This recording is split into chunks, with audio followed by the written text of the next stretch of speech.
Okay, there's some other blog examples that we can look at to give you an idea of what's possible as an end result.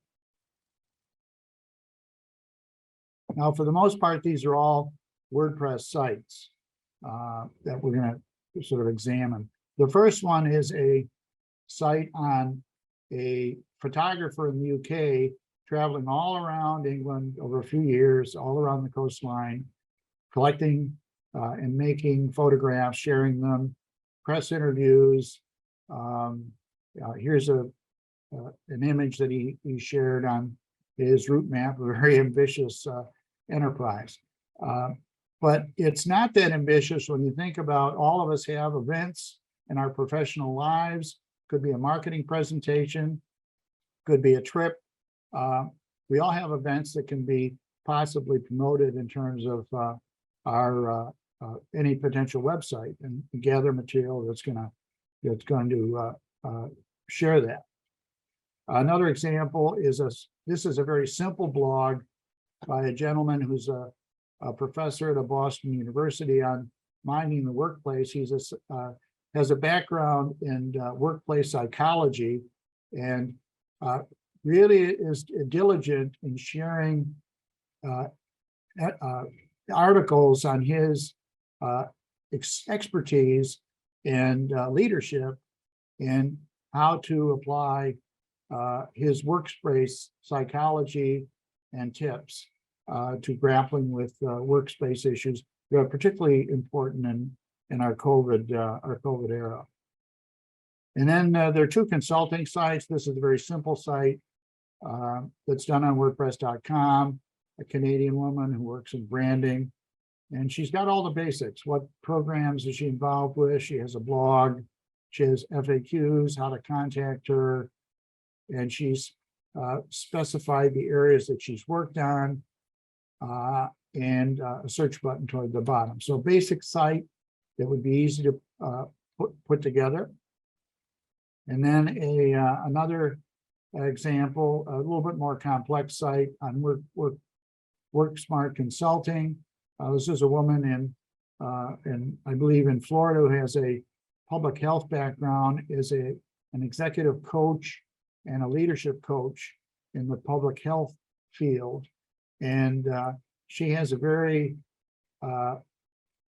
content-rich site on what she does in terms of training. She has a podcast. She has other social media links. And she's done a pretty good job on using her website to talk about, okay, her methodology to get high performance with teams in organizations. What does it mean to be work smart? And she's broken it down to purpose, progress, people, and process.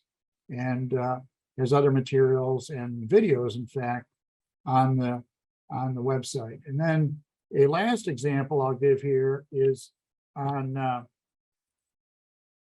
Selective Potential. This is a bit more venturesome site, more modern.